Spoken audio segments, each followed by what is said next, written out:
ये जो है आपकी जो है हमने जो साधारण ब्याज और चक्रवृद्धि ब्याज के सवाल आपको करवाए थे उसी पे आधारित ये जो है प्रैक्टिस सीट है।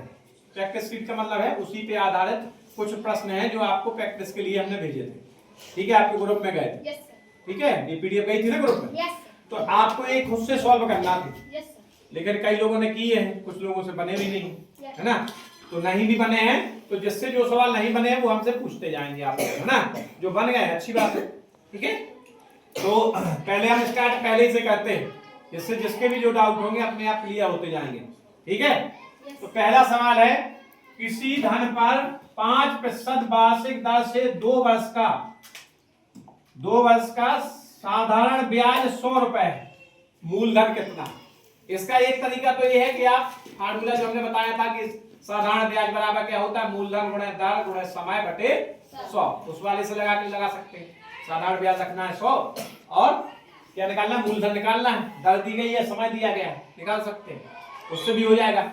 एक शॉर्ट तरीका ये भी है, इस तरीके से हम बता रहे हैं कि जैसे आपको दर कितनी दी गई 5%, समय कितना 2 बार, तो आप इसका क्या करेंगे, दोनों का गुणा करेंगे। 5 दूने कितना हो गया 10।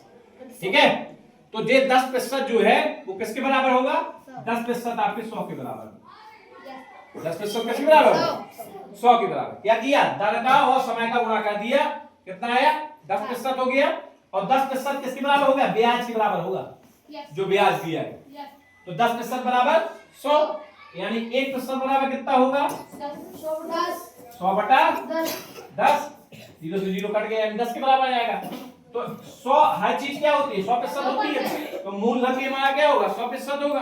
तो 100% बराबर कितना होगा 10 गुणे 100 कर दो तो आ गया 1000। आपके उस फार्मूला वाले से भी 1000 आपका आंसर आया होगा, आया ना। यस सर, इससे भी हो जाएगा। ठीक है, तो ये भी तरीका है और वो आपने जो फार्मूला से किया है वो भी तरीका है। ठीक है, तो जो आपको अच्छा लगे, इससे थोड़ा समय बचेगा, फार्मूला आपको याद नहीं करना पड़ेगा। ठीक है, क्योंकि इसमें फार्मूले की जरूरत नहीं, क्या करना है, दर का और समय का गुणा कर देना है और उसको जो है ब्याज के बराबर कर देना है। 10% बराबर 100, यानी 1% बराबर 100 बटे 10, यानी उसे काट दिया तो 10 आया, यानी 100% बराबर हमारा क्या हुआ 10 गुणे 100 बराबर 1000 रुपए, यानी मूलधन हमारा कितना हो गया, क्या है 6000 रुपए पर 4% वार्षिक दर से 3 वर्ष का साधारण ब्याज कितना होगा। क्या निकालना है इसमें, साधारण ब्याज निकालना है। तो पहला तरीका तो वही है जो आप लोग उपयोग करते हो, फार्मूला वाला। दूसरा तरीका है हमारा शॉर्टकट वाला। तो क्या करेंगे, इसमें दर का और समय का गुणा कर लो, तो कितना आएगा 4 तिया 12%, कितना आएगा 12%। अब हमें इसमें मूलधन नहीं निकालना, इसमें हमें क्या निकालना है, ब्याज निकालना। मूलधन तो हमें दिया है 6000 दिया है, तो 6000 का 12% निकाल दो तो फिर पता चल जाएगा ब्याज कितना होगा, है ना। तो 6000 का 12% कैसे निकलेगा, 6000 गुणे 12 बटे 100, कितना आ गया 12 6 72, 720 आया। तो ब्याज कितना आएगा 720। यही आंसर तुम लोग का। ठीक है, तो उसका परसेंटेज निकाल दिए, वो तुम लोगों को पता है प्रतिशत कैसे निकालते हैं। समझ में आ रहा है कि नहीं, इस तरीके से समझ में आ रहा है ना, नोट कर लो जिसको कर। किसी धन पर 2 वर्ष में साधारण ब्याज मूलधन का 20% है। साधारण ब्याज क्या है हमारा, जो मूलधन है उसका 20% है। ठीक है, तो वार्षिक ब्याज की दर बतानी हमें कितनी होगी। ठीक, अब इसमें 2 वर्ष में इसमें हमें दर नहीं दी गई है, हमें इसमें ब्याज दिया, वो ब्याज कहा गया है कि मूलधन का 20% है। ठीक है, तो अब इसको कैसे हम करेंगे, इसको देख लो। इसके लिए तो वही वाला फार्मूला लगाना पड़ेगा, लेकिन इसमें हम ब्याज कितना हो जाएगा, मूलधन का 20% है, और मूलधन हमने मान लिया कि P है या X है, कुछ भी मान सकते हो। मूलधन क्या मान लेते हैं हम, X है। ठीक है, मूलधन क्या है X है। या फिर एक और तरीका है, उसको उससे कर दो। तो हम मान लेते हैं कि मूलधन हमारा 100 रुपए है। कितना मान लेते हैं 100 रुपए मान लेते हैं। तो मूलधन कितना है हमारा 100 रुपए, यानी P बराबर हमारा 100 रुपए हो गए। और ब्याज कितना है, मूलधन का 20% है, 20% मतलब ब्याज हो गया 20 रुपए। भाई 100 का 20% कितना हुआ 20 रुपए हुआ कि नहीं हुआ। तो हमारा ब्याज आ गया 20। ठीक, अब हमारे पास समय है 2 वर्ष। कितना है? 2 वर्ष। तो ऐसा ही बराबर क्या होता है? PRT बटे 100। S कितना है हमारा 20 और P कितना है 100। R हमें निकालना है, समय है हमारा 2 बटे 100। 100 से 100 कट गया, यानी R बराबर हमारा कितना आ जाएगा 20 बटे 2 यानी 10%। कितना आएगा? 10%। यानी इसका सी आंसर सही है। कौन सा आंसर सही है? सी आंसर इसका सही है। ठीक है, सभी ने निकाला था ये सवाल, आ गया था। ठीक, वाला जो सवाल है वो बिल्कुल सेम ऐसा है जो अभी हमने ऊपर बताया था। मूलधन कितना है, पहले नंबर वाला जो सवाल बताया था ये वाला, इसमें भी मूलधन कितना निकालना था, क्यों? इसमें भी ये निकालना है और चौथे सवाल में भी मूलधन कितना है, सेम सवाल है। है कि नहीं? साधारण ब्याज वाला है, इसमें कोई दिक्कत है? उसी ट्रिक से भी कर सकते हो, इसका गुणा करो, यानी 50% बराबर कितना आ गया हमारा? 50% बराबर है 500, तो 100% बराबर कितना होगा? 500 दूना कर दो 1000 होगा, तो आ गया ना 1000 सही है। ठीक है, कितना 2 लाइन में सवाल आंसर आ गया, और लाइन भी ना लगाते, बिना पेन के भी हो जाता। गुणा कर लेते मन में, 10 पन्ना 50, 50% बराबर 500 है, तो ये 100% बराबर कितना होगा 1000। सीधा टिक कर, पेन भी नहीं चलाना पड़ता। ये सब प्रैक्टिस से आ जाता है। जब आप ज्यादा सवाल लगाओगे 1000 रुपए पर 10% वार्षिक दर से 2 वर्ष का चक्रवृद्धि ब्याज बताइए। 210 आया इसका आंसर, फार्मूले से किया था। 210। हाँ, अब देखो इसमें आपको क्या करना है, इसमें आपको ये ध्यान रखना है कि ये 10% है, तो ये वार्षिक का मतलब होता है 1 वर्ष के लिए है। ये कितना है? 1 वर्ष के लिए। तो 1 वर्ष के लिए कितना होगा? 10% हुआ ये, ठीक है। और दूसरे वर्ष के लिए तो 10% पे भी का भी 10%, 10% का 10% कितना होगा? 10 ही होगा, 10 ही होगा, 1 होगा। चक्रवृद्धि ब्याज में क्या होता है कि ब्याज पे भी ब्याज लगता है ना। तो देखो पहले वर्ष में आपकी दर 10% लगेगी और दूसरे वर्ष में कितनी लगेगी? 1%, यानी 1% और ऐड हो जाएगी, यानी 10 यानी 11% लगेगी। कितनी लगेगी? 11%। तो 10 और 11 जोड़ दिया, कितना हो गया? 21% ब्याज, 21% आएगा ब्याज, है ना। तो 21% किसका आएगा? 1000। 1000 का 21% कितना होगा? 1000 का 21% कितना आएगा? 210 आएगा। 1000 गुणा 21 बटे 100, तो 210 रुपए। फार्मूले में इतना आधा पेज लगभग आपका भरा होगा। इसमें आपको क्या आएगा भाई? पहले में कितना होगा? पहले पे हमारा 10% ब्याज लगा और दूसरे साल में हमारा 10% पे भी तो ब्याज लगेगा, तो 10% का भी 10%, यानी 1% और बढ़ गया, है ना। 10% का 10% कितना हुआ? 1 और बढ़ गया। 10 का 10% निकालोगे तो कितना आएगा? 10 का 10%, 1 और बढ़ गया, तो 11% हो गया। और गया दोनों पहले साल का जोड़ दिया, गया दूसरे साल का जोड़ दिया, तो 21% हो गया। यानी कि ब्याज हमें कितना देना है? मूलधन का 21% देना है।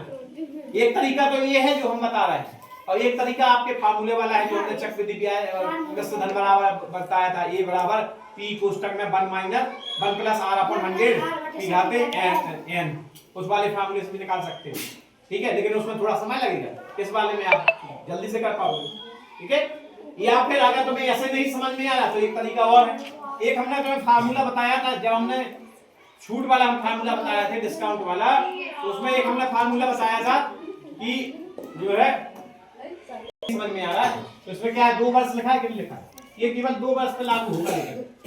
2 वर्ष लिखा है ना।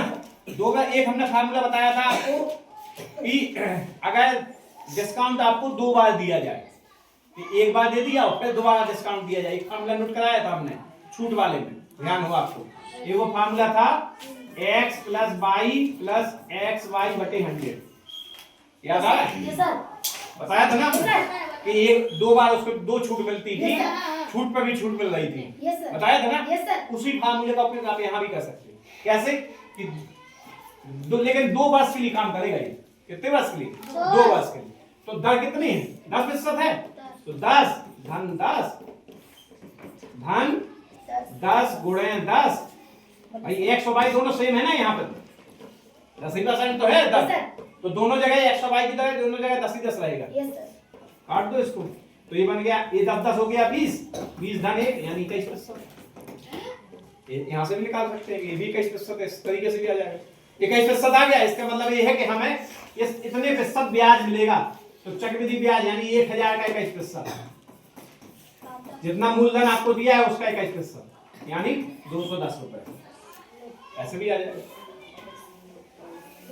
समझ में आया? ये हम फार्मूले से नहीं बता रहे हैं, ये हम शॉर्ट टेक्स्ट से बता रहे हैं। इसमें फार्मूले से तो आपको हम पहले बता चुके हैं ना सारी चीजें, तो फार्मूले से तो दोबारा बताने से कोई जरूरत नहीं है उसकी ना। ये शॉर्ट टेक्स्ट से हम इसलिए बता रहे हैं कि ये आप इस तरीके से भी अपना समय बचा सकते हो, इस तरीके से हल करके। समझ गए? आया समझ में आई? इस चक्रवृद्धि ब्याज के लिए बहुत अच्छी तरीके, इसलिए क्योंकि इसमें टाइम बहुत लगता है, क्योंकि इसका फार्मूला हो जाता है बड़ा। हाँ बताओ। ये है, ये 5वां नंबर वाला सवाल।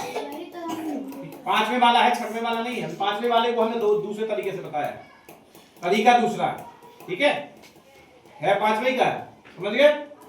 तो इस तरीके से भी आप कर सकते हो। ठीक, नोट करना करो जल्दी से फटाफट। 6 मतलब 6। साधारण ब्याज पर कोई राशि 10 वर्ष में दोगुनी हो जाती, तो दर ज्ञात करना। ठीक है, 10 वर्ष में कितनी हो जाती है? दोगुनी हो जाती है। अब हमें दर ज्ञात करनी है। ठीक, 5% होगी कि 10% होगी कि 12% होगी कि 20% की दर होगी। ठीक, अब इसके लिए तो वही फार्मूला है। दोगुनी होने का मतलब क्या है? 20 दोगुनी होने का मतलब ये है जैसे मूलधन 100 होगा कि 200 मूलधन आपका 100 रुपए है, तो वो कितना हो जाएगा? 10 वर्ष में 200 रुपए हो जाएगा। यानी कि ब्याज हमें कितना मिलेगा? उसमें 100 रुपए और ब्याज मिलेंगे, तभी तो 200 होगा। ठीक है, और इस टाइप के सवाल हमने कराए भी है। तो उसके लिए क्या था, यहाँ पे ऐसा भी कर सकते हैं कि हमारा मूलधन x है और 10 वर्ष बाद 2x हो गया, तो ब्याज हमारा कितना मिलेगा? x तो मिलेगा। 2x में से x गया तो x मिलेगा, यानी ब्याज हमारा x हो जाएगा, मूलधन हमारा कितना हो जाएगा? x ही रहेगा ब्याज, वो मूलधन छोड़े दर तो हमें निकालनी है, और समय है हमारा 10 बटे 100। ठीक है, क्या कटा कि नहीं? और 10 से देखो ये 20, यानी r बराबर कितना आ जाएगा हमारा? 10%। r बराबर कितना आ जाएगा? 10%। ठीक है, समझ में नहीं आया कैसे किया है ना? देखो समझ लो फिर से।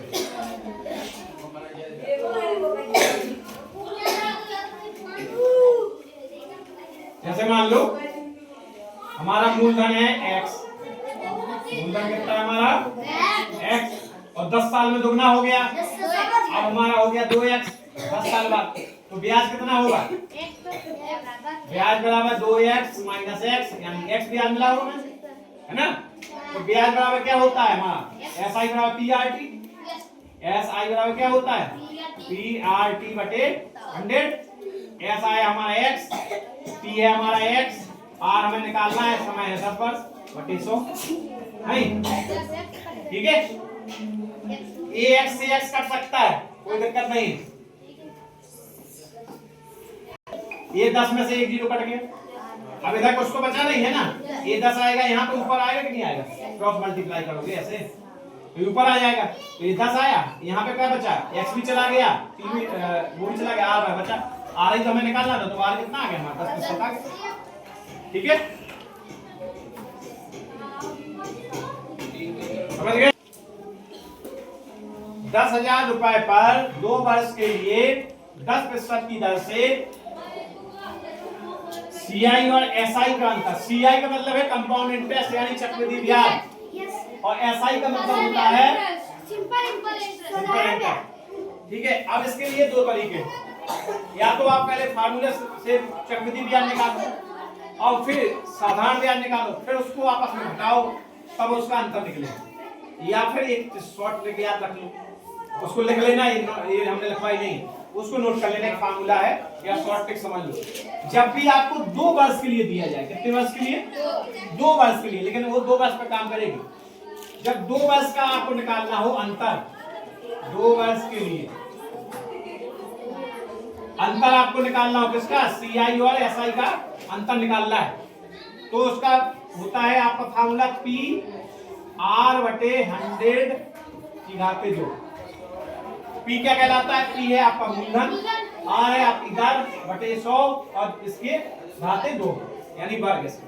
ठीक है, अब इसका इस शॉर्ट ट्रिक का उपयोग करेंगे हम, इससे डायरेक्ट निकल जाएगा। आपको उतना सब करने की जरूरत नहीं है कि चक्रवृद्धि ब्याज निकाला, फिर उसमें से साधारण ब्याज निकाला, फिर उसमें से घटाया। ठीक है, क्योंकि चक्रवृद्धि ब्याज का कैलकुलेशन बहुत लंबा हो जाता है ना, तो उसको इतना सब करने की जरूरत नहीं है। अब देखो इस पे लगाओ तो P बराबर कितना हो गया? 10,000। मूलधन कितना है? 10,000 है, और दर कितनी है हमारी? 10 बटे 100 का वर्ग हो गया, हुआ कि नहीं? 0 से 0 कटा, ठीक, यानी 10,000 गुणे 1/10 है। 1/10 का वर्ग कितना होगा? 1 का वर्ग तो 1 ही हुआ, और 10 का वर्ग कितना हुआ? 100 हो गया, हुआ कि नहीं? और 100 से अंतर कितना आ गया? कितना बचा? 100। तो CI SI का अंतर कितना है? 100। सीधा निकल गया। इसलिए ये वाला फार्मूला आप नोट कर लें, इसको बहुत इंपॉर्टेंट है, बहुत ज्यादा पूछा जाता है और बहुत समय बचाता है ना। जहां भी आपको, लेकिन ये ध्यान रखना, ये 2 वर्ष के लिए जब अंतर पूछे तब लगाना है। ठीक है, लिख दिया इसलिए हमने 2 वर्ष के लिए। 3 वर्ष के लिए पूछे तब नहीं लगेगा, 3 वर्ष आएगा तो छोटी मां के घात बदल देंगे नहीं, उसके लिए दूसरा फार्मूला। जब 3 वर्ष का आएगा तब 3 वर्ष वाला कोई सवाल आएगा तो उसमें कर बताएंगे। ठीक है, अभी 2 वर्ष के लिए फार्मूला डायरेक्ट याद रखो, इसी का उपयोग करो, क्योंकि उसमें बहुत लंबा हो जाता है, समय बहुत लगता है और कैलकुलेशन ज्यादा होता है, गलती की संभावना ज्यादा होती है। ठीक है, समझ में आया कि नहीं? बिठा दिया जाए। इसका कितना आया था? 100। 7वें का आंसर सही आया, मिलाया आप लोगों ने? सही है, आप लोग मिलाया है? 7वें का क्या है? A। ठीक है, 120 है। अब 8वां सवाल है। 8वां है, एक राशि CI पर 5 वर्ष में 2 गुनी हो जाती है, तो 8 गुनी कितने समय में होगी? अब इसके लिए हमने आपको फार्मूला से बताया था, तो बहुत लंबा कैलकुलेशन हो गया था, बताया था ना, 1 पेज भर गया था उसमें, याद है ना? अब आपका ये 1 लाइन में हो जाएगा, वो 1 पेज 1 लाइन में हो जाएगा, तो आपको उस पेज पर नहीं करना, आपको उस लाइन वाले को समझना है कैसे। अब देखो कह रहा है 5 वर्ष कंपाउंड इंटरेस्ट है, चक्रवृद्धि ब्याज 5 वर्ष में 2 गुना हो जाता है, तो कितने वर्ष में 2 गुना हुआ? 5 वर्ष में क्या हुआ?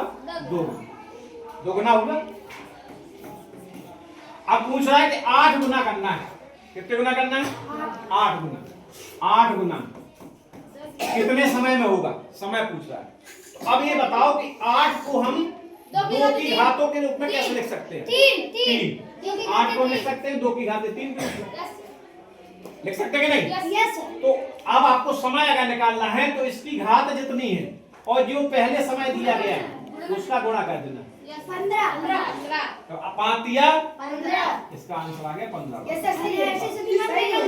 ठीक है, अब इस टाइप के जो भी सवाल होंगे, अब किसी सवाल पूछ ले कि कितने वर्ष में 16 गुना हो जाए, तो 2 की घातें 4 हो जाएगा, वहां पे 4 गुणे 5 हो जाएगा, यानी 20 हो जाएगा, है ना? कितने भी गुना हो जाए तो उसको लेकिन ध्यान रखना है कि किसकी घात में बदलना है। जितने 2 गुना है तो 2 की घात में बनाएंगे, अगर 3 गुना हो रहा है तो 3 की घात में बनाएंगे। 30 वर्ष में। ठीक है, 16 गुना 30 वर्ष। हाँ, समझ में आ गया? तो इसका आंसर क्या हो जाएगा? कहाँ गया? 15 वर्ष। सही है सर। ठीक है, तो ये शॉर्ट ट्रिक याद रखेंगे, ये बहुत इंपॉर्टेंट है, बहुत समय बचाएगी ये शॉर्ट ट्रिक। सर जी इसका 1 पेज बन गया है। हाँ, तो वो 1 पेज जो है 1 लाइन में होगा, आधा सब्जी आधा पेज। समझ गए? आप इनका उपयोग करें। 1 लाइन में। ठीक, कितने सवाल हो गया? 8 सवाल हो गए ना।